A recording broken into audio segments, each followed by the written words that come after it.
Text review. Has everybody turned in their text review to me? How'd y'all feel about the read? Good, easy.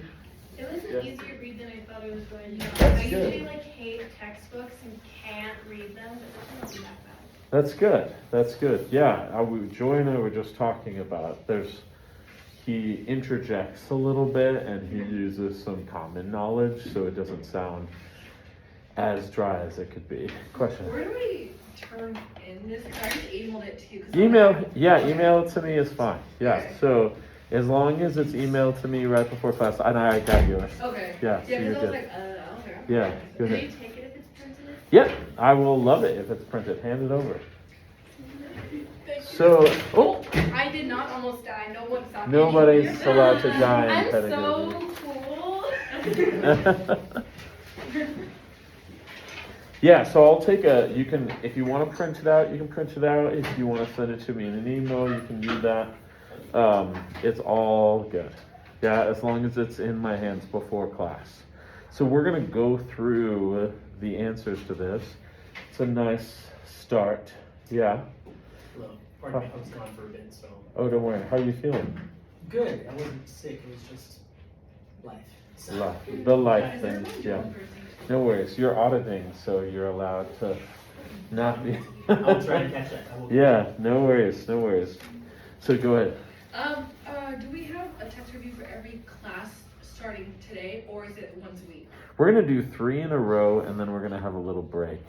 I'll send out. I have a schedule of classes made out, and I just didn't send it out because I've been dealing with a little sickness today. So after this, I canceled some lessons, and I'm headed home. So, but I'll send it out later for sure. So is one due on Thursday? Yeah. So number 2 is gonna be due on Thursday. And I'll help out as I did this one. Little reminder, get us into this new modality of vocal pedagogy. Yeah, cool. Awesome. Are there any questions before we jump in? I'm recording. So what is bel canto and when did the term come to use? How is the term translated? Who would like to answer this one? Let's give this a shot. Go for it. Yeah. It's translated as beautiful singing. I was a little confused by the one part, but Sure. it was dated as far back as like the late 16th and early 17th century, but it like was used generally in the 19th century. Oh gosh, and the actual definition of it's hard because it doesn't really have like a. It's kind of a trick question. Yeah, it's like a tradition. It's like the tradition of it came with the virtuoso singers, but the term doesn't really have a clear meaning, and it like has a lot of interpretations. Yeah, so let's talk about what those meanings might be. Go ahead. Oh, never mind. Oh. I was gonna say that to answer your question, I just wrote down that there's no precise application to it. Yeah. Yeah, That's what it said in the book. There's Yeah. no precise application. but in the book, in that chapter, it kind of goes through some different things that it could be. What is one, Joy? Well, I wanted to say to answer that one, I wrote that and more the second one about how Stark describes it. Yeah, give us Stark's definition. I said he defines bel canto as a loosely defined word that describes what people think were the best singing techniques from a variety of times and styles of operatic Absolutely, singing. absolutely, good. What else could bel canto be? So it could refer to the Italian technique. What else could it be? Some people also use it to refer to like vibrato singing. So yeah, so just Yeah. general operatic singing. Good. What else did we get? Another one is that bel canto represents the classically trained voice of opera concert singers. Yeah, so this could just be the voice. There's also composers that we call bel canto period. Does anybody know what the bel canto period is? It's a guess, but if he's at Puccini and You're close. Puccini's Verismo, which is after bel canto, but you're right. There's a group of composers. Go ahead, Joy. I was gonna just say after Wagner. It's actually the other direction. Oh. Yeah, no, that's okay. This is okay. So remember this for not for my tests, but for future music history tests.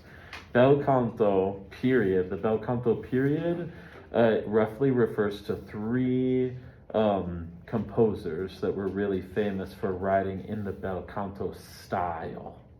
Okay, this is Bellini, Rossini, and Donizetti. Yeah. So Donizetti. Sorry, Donizetti. How do you spell that? Donizetti.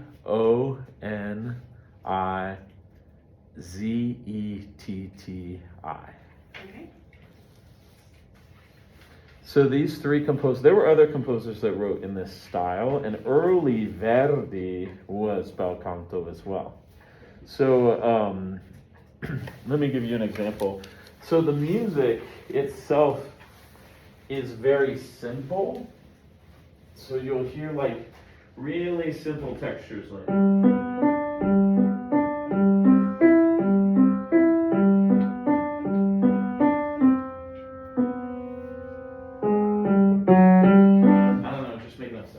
But the ideology is that the compositions and the style of the music itself was kind of downgraded a little bit and not really complex, so that the singer could do all of this ornamentation and do all of these cool things with their voice. Yeah?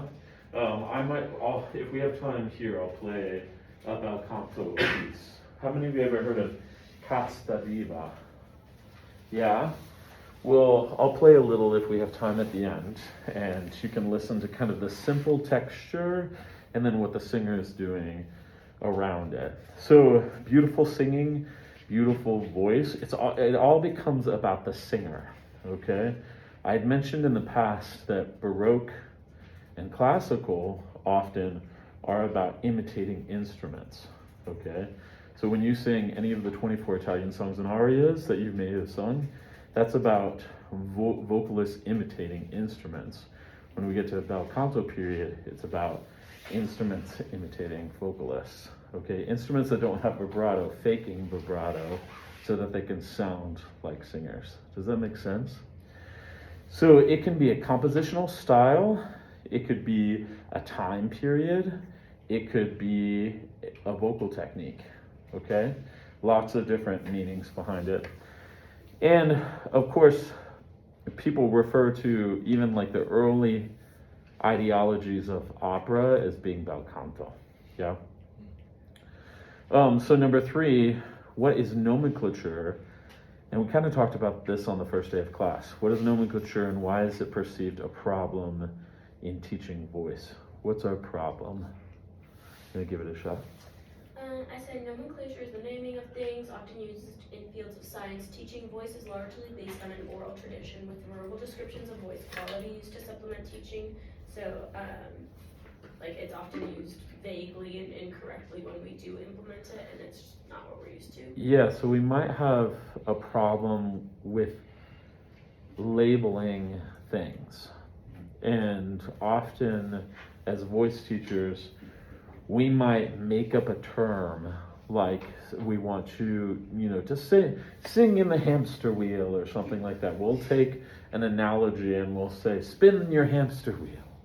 And instead of maybe connecting a term that might be associated with what you're doing, we leave it at the analogy or the simile, and then you go to move into your master's degree with a new voice teacher and you have no idea what they're talking about because they're using completely different words than your first voice teacher. So I think this actually, I was about to answer number 4. Yeah, that was connected with that. So if we've got, Dr. J is using those voice science terms all over his voice lessons, and then Professor Bird's not using only analogies and similes, then sometimes our students can't talk, yeah? Have y'all ever run into that problem just amongst yourselves? You're talking about the voice, and it's okay.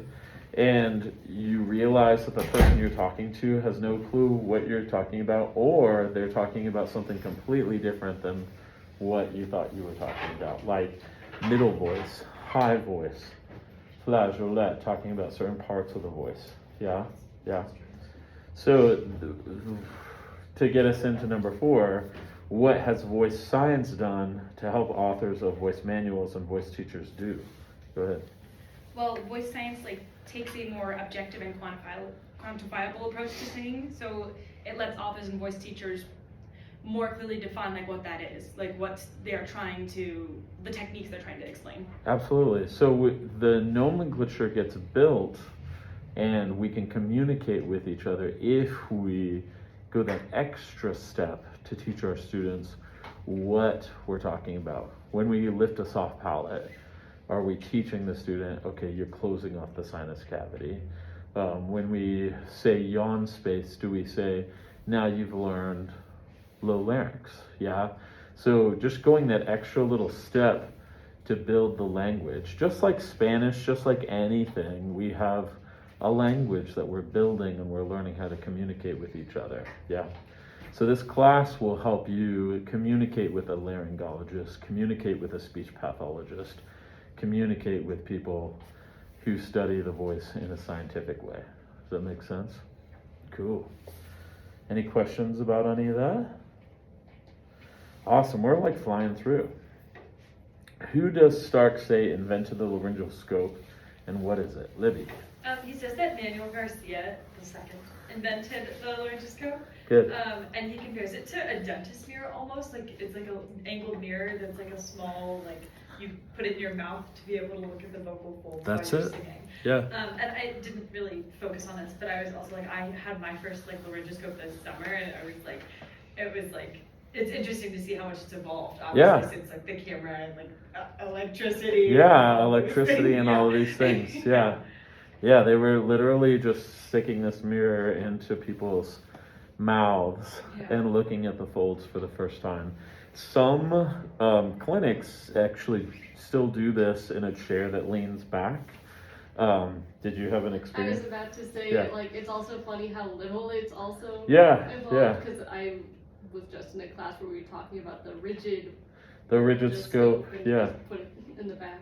Yeah, absolutely. So there's a rigid scope where they hold out your tongue, and it's basically a rod that goes, it looks like just right to the back of your throat. And of course it's numbed, and then there's the flexible scope that goes in through the nostrils. We used to say that if you wanted a really good picture of the vocal folds, to use the rigid scope. And if you want to look at function, like someone singing, talking, if there's a problem there, then you'll use more of the flexible scope. The flexible scopes have now started to have cameras on the ends of them that are really high end, so a clinic can just buy the flexible. It just takes longer. A rigid scope, you can numb up, grab that tongue, stick it back there. And also there are some clinics that still use a little mirror, but you have to have the chair that kind of leans people back and things like that. But it's a nice quick view. Like if someone says, I'm afraid I have nodules, they could go in with that mirror really quick and tell the person if they have nodules or not. Yeah, without video or anything like that. There was, just for the sake of knowledge, there was a German who invented a laryngeal scope just about the same time. And historically, they both just kind of came up with it without any connection with each other. There was no internet. Nobody was putting it on their blog. You know what I mean? So they just happened to like, it was time for the universe to have a laryngeal scope, I guess. And there were two people that kind of came up with it about the same time and never shared that information. So some sources will list the German as, we won't list his name here. We just remember Manuel Garcia. Well, what else do we remember? We've talked about Manuel Garcia in class. What are some other things that we've talked about concerning Manuel Garcia? Like, June, what's something that we know about Manuel Garcia so far? Coupe de Grenade? Yeah. Do you ever remember that term, coup de la glotte? Yeah. Does anybody remember what it is? The closing of the glottis. Yeah, it's closing of the glottis, and it's a form of an onset. Yeah, so a certain type of onset. So we've got your balanced, your coup de la glotte, your athletic aspirate or your aspirate, and your glottal attack. Yeah? Cool. So what is resonance imagery? Who would like to take this one? This one's an important term for us to differentiate in different ways people teach. Go ahead. It's basically like placing the voice. It's like, and like a lot of voice scientists think it's much more effective than the loose term bel canto. Yeah, yeah. So when we say placing the voice, what's an example? We've had some terms that have come up with the different national schools. Yeah, go ahead. Head voice and chest voice. Head voice and chest voice, that's a great example. So head voice was labeled because that's where we felt the tone, not where it actually occurs, right? Chest voice, they felt it vibrating in the chest, not because the voice suddenly traveled down to the chest, but they felt that change of resonance. Good, Joy. Any other? Go ahead. Italians do chiaroscuro, or voce chiusa, like the closed voice. British people do the cathedral tone, which is like straight tone. Yeah, so that could be in between because like voce chiusa, we know has to do with somewhat with jaw position, but you're really close. Like some of the terms like chanter dans le masque, do y'all remember that? Which means singing into the mask. When we say Kopfstimme or Stirnresonanz, yeah, head resonance or forehead resonance, Schädelschutz, Schädelschutz, yeah. So there's a lot of the terms that Richard Miller brought up talk about where the tone is felt, not where it actually is. Now, what would happen if you went to a laryngologist and you said, my voice is moving into my head? What do you think would happen? They'd be pretty concerned. They'd be concerned and they call the psych department. Yeah. So we understand that this is part of our training, but this is a reason why I have the speech pathologist coming over here to take this class. None of them are in this class except for Joy. She's double major, by the way, if you knew that. But when they do the singing health certificate, they have to take this class so they can learn our sense of resonance and these Italian terms and that sort of thing, while we're trying to learn the much more sciencey terms of speech pathology. Okay? Does that make sense to all of you?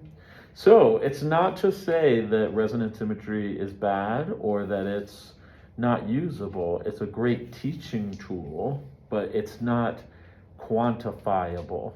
Does that make sense? We can't put a number on feeling the tone in your head or sending it towards your face or putting it in your big toe. Does that make sense? We can't quantify it, so therefore we can't really use it in voice science, but we can use it as a teaching tool, maybe a way to help someone lift their soft palate. Does that make sense? Cool, awesome. Any other questions? Let's keep going. We may end early, which I might need.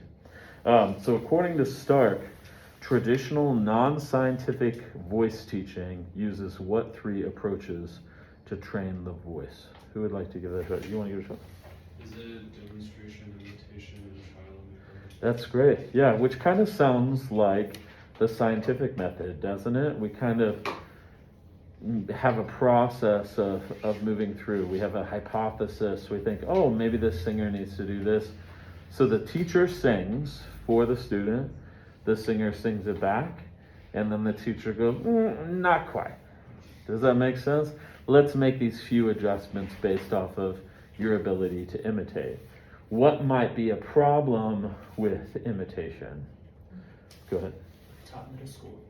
You get, enough said. I did my Just stop right there. I taught middle school. Yeah. We can stop. I'm in my 30s, and if they try to sound like me, Absolutely. it's a bad plan. So you get into interesting, shall we say, vocal habits. Yeah. Trying to model what you can for them, especially if you don't have access to a great falsetto for your treble singers. Yeah. Do you have a strong falsetto?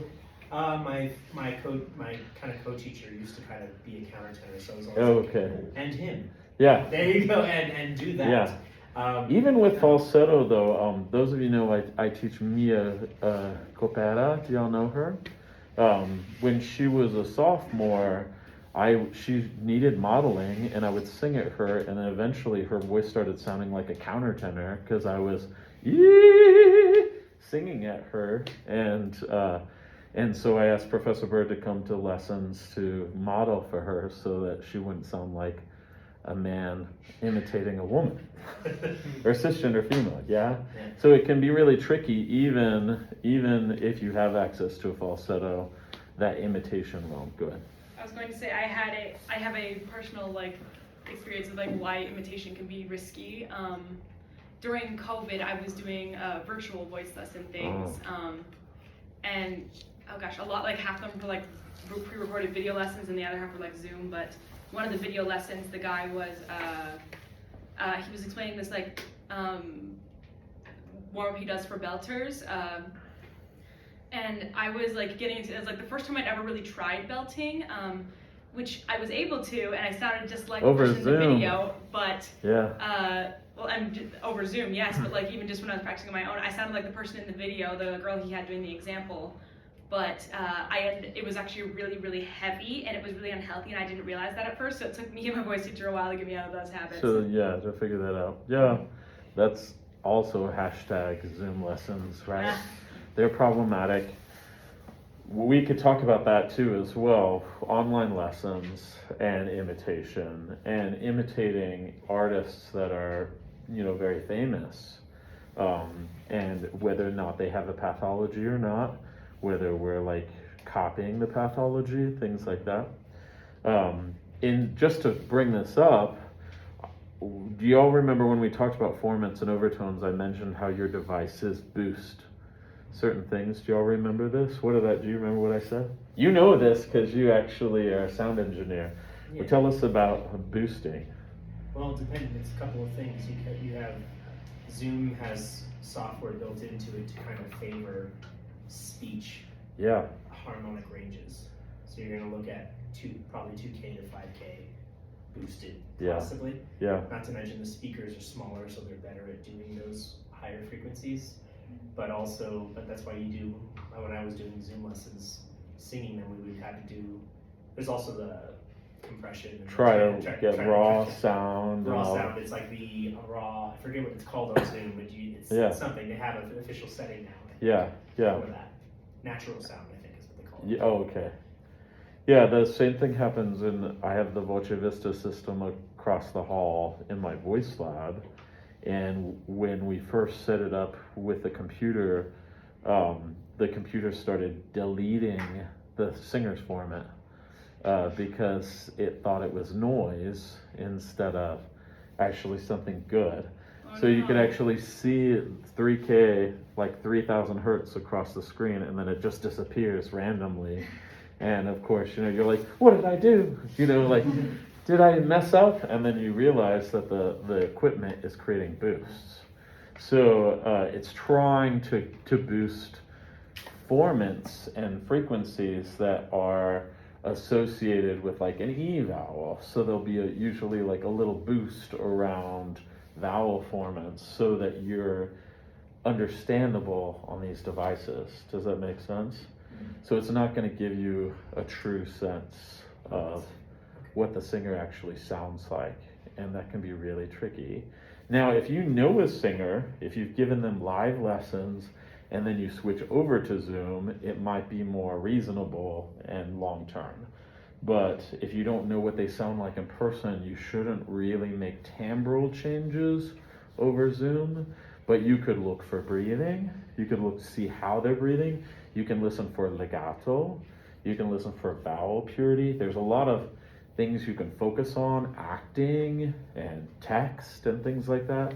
But changing the timbre in a chiaroscuro way, like trying to find an ideal tone over Zoom, is a really poor practice. So if you end up having a lesson on Zoom with a teacher that doesn't know your voice, and they start messing with your timbre, like I want it brassier or I want it back, that could be not so great for you long term, because you're probably not making the sound that they think that you're making over Zoom. Does that make sense? And this is just acoustic science. So be cautious as y'all run into that. All right, number 7. According to Stark, oh, we got this one. No, did we do this? Yeah, we're on 8. Oh, we're on 8. Bel canto. Okay, everybody yell out the answer. Bel canto represents a way of singing in which basic vocal techniques Accommodates itself to a wide spectrum of musical styles. There we go. So the ideology is that if you learn these techniques, that you should be able to apply it to jazz, to musical theater, to all these things. Any questions? Y'all feel good? Scary or not scary text review? Not so scary? No, it was pretty good. It gets a little harder. This first chapter is just nice and smooth. So if it was a little challenging for you, know that you need to work ahead and that sort of thing. Question? I'm assuming these are based on accuracy, right? Graded out based on accuracy and not completion. Oh, they are graded on completion. Oh, Yeah. okay. So if you get it done and you answer, you should be writing in the right answers now if you got it wrong. Okay? If you put, let's say you get 50%, but you've given me paragraphs and you've like explained your answer and stuff like that, you get full credit. Okay? If it looks like you just like jotted in some quick answers, then you probably won't get full credit. But if you put an effort in and I could see that you were like looking through the text, you did the reading and things like that, you get full credit. Oh, Does that make sense? Yeah. That's why I can't take late work, because we literally just went through all of the answers together. But it's all based on mainly completion. But that doesn't mean give me crappy answers. Okay? Sound good? What's crappy? Yeah. I'll define it next class, scientifically quantifiable. All right, have a good one. Thanks. What's the next one due? oh, we're done. Next one is due next class on Thursday. On Thursday. On Thursday. Yeah. I have so much to do. Oh no. I don't get to go home until 11 p.m. Oh, I'm sorry. I think this one's only 15 pages, so it's not good. Can I ask a Okay. potentially very ignorant question? Sure. Which book are these readings on? Musical rehearsal. And Star, then the other dance it's the Bel canto book, and it's in on the syllabi. Did I send you? I sent you the link, right? I It's think like I have it in. Okay. I do have that, okay. And they've got, apparently there's a free version online, but I can't tell people. I mean, I I bought the understand why. PDF or something. Oh, okay, good. Yeah, it's like $7. Yeah. Yeah. I either bought it or somebody just shared it with me, so.